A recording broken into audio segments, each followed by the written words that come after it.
She looked me in the eye, grabbed his hand and said, "I'm leaving you for a real man." That moment shattered everything I thought I knew about love, marriage, and what it means to be enough. I guess it started long before she said the words. You don't just wake up one morning and hear your wife tell you she's leaving for a real man, without something having built up over time. But I didn't see it. Or maybe I didn't want to. Her name is Rachel. We met in college, University of Michigan. I was studying mechanical engineering, she was in communications. She had this quiet confidence, the kind that didn't need to be loud to be felt. I fell hard. We got married 2 years after graduation, moved to Denver for my job at a manufacturing firm. She picked up a marketing role at a mid-sized tech company. We were stable. Not flashy, not dramatic. Just stable. I thought that was enough.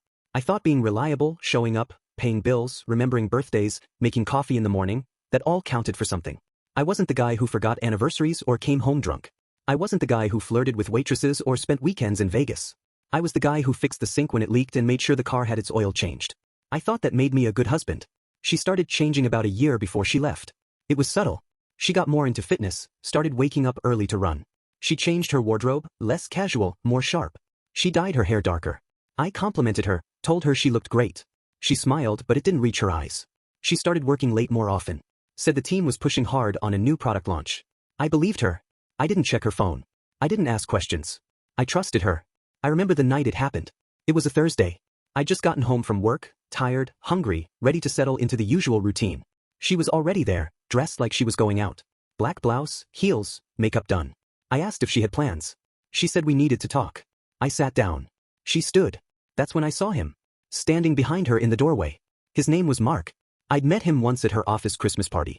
Tall, clean-cut, the kind of guy who always looked like he just stepped out of a magazine. She reached back and took his hand. And then she said it. "I'm leaving you. I'm going to be with a real man." That's it. No build-up. No apology. No explanation. Just that. I didn't say anything. I couldn't. I just stared at her, then at him, then back at her. My mouth was dry. My hands were cold. I felt like I'd been hit by a truck. She didn't cry. She didn't look guilty. She looked relieved. Like she'd been holding her breath for months and finally exhaled. They left together. I didn't follow.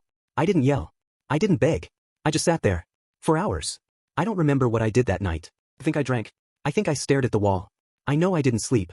The next morning, her closet was half empty. Her toothbrush was gone. Her perfume wasn't on the dresser. I checked my phone. No messages. No missed calls. Just silence. I went to work like nothing happened. I didn't tell anyone. I didn't want the pity. I didn't want the questions. I just buried myself in projects, spreadsheets, deadlines. I worked late. I stopped going home early. I stopped cooking. I ate takeout or nothing. I didn't turn on the TV. I didn't play music. I just existed. A week later, I got a text from her. It said, "I'll come by Saturday to pick up the rest of my things." That was it. "No, how are you? No, sorry. Just logistics."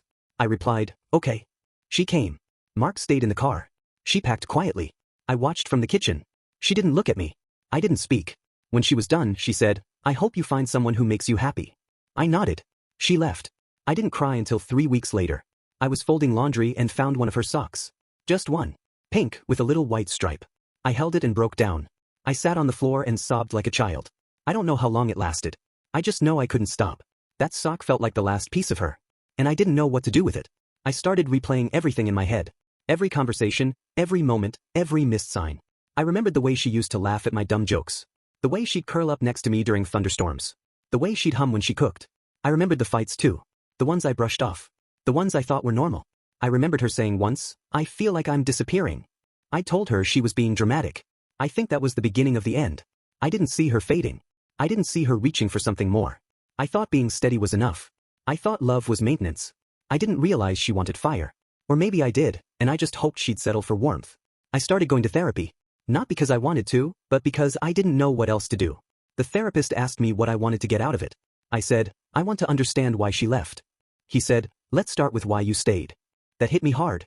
I'd never asked myself that. I stayed because I believed in marriage. I stayed because I didn't cheat, didn't lie, didn't hurt her. I stayed because I thought that was enough. But maybe it wasn't about me. Maybe it was about her. Maybe she needed something I couldn't give. Maybe Mark gave her that. Or maybe she just wanted to feel wanted again. I don't know. I still don't know. I started writing things down. Not for anyone else. Just for me. I wrote about our first date. Our wedding. Our fights.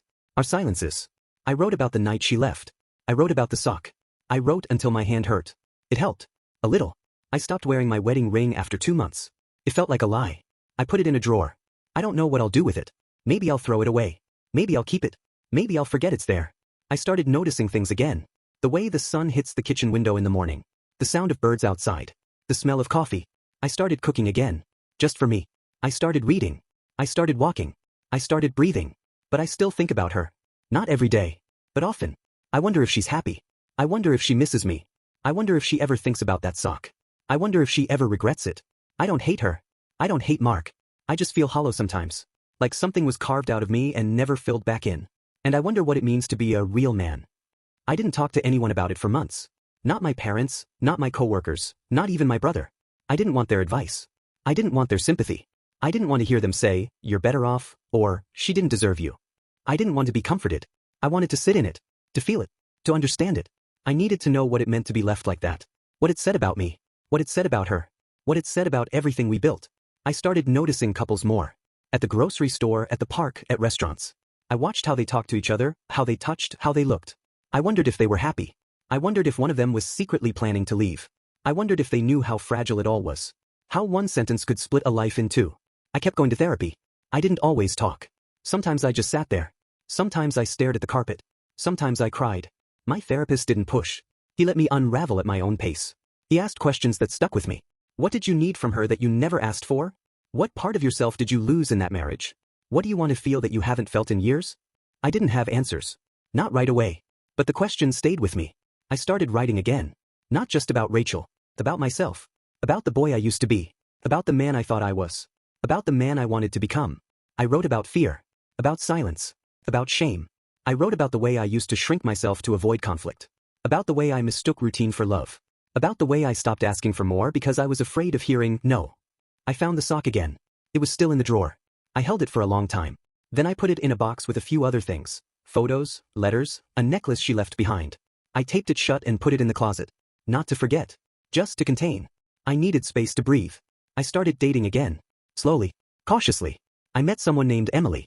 She was kind. Funny. Smart. She asked questions. She listened. She didn't try to fix me.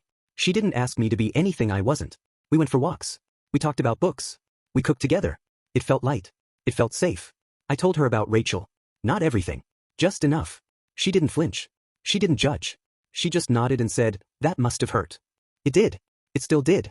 One night, Emily asked me what I thought Rachel meant when she said, "real man." I told her I didn't know. Maybe she meant someone who made her feel alive. Maybe someone who challenged her. Maybe someone who didn't just show up but showed passion. Maybe someone who made her feel seen. I told Emily I wasn't angry anymore. Just confused. Just tired. Emily said, "You know, being a real man isn't about being perfect. It's about being honest. About showing up even when it's hard. About being brave enough to feel." That stuck with me. I didn't respond. I just let it sit. I started rebuilding. Not just my routines, but my identity. I stopped trying to be the guy who never made mistakes. I started being the guy who admitted when he was lost. I started saying, "I don't know," more often. I started asking for help. I started forgiving myself. I reached out to Rachel once. Just one message. I said, "I hope you're doing well. I've been working on myself. I'm learning a lot. Thank you for the time we had." She replied 2 days later. "I'm glad you're healing. I wish you peace." That was it. No bitterness. No blame. Just closure. I don't think I'll ever fully understand why she left the way she did. But I've stopped needing to. I've stopped trying to rewrite the past. I've started living in the present. I've started dreaming again. Not about her. Not about revenge. Just about life. About possibility. I still think about that moment sometimes. Her standing there, holding his hand, saying those words. It used to haunt me. Now it reminds me. Of what I survived. Of what I learned. Of what I became. I'm not the same man I was. I'm not trying to be. I'm trying to be real. Whatever that means. And maybe that's enough. Maybe that's everything. If you enjoyed the video, don't forget to hit that like button and subscribe for more content like this.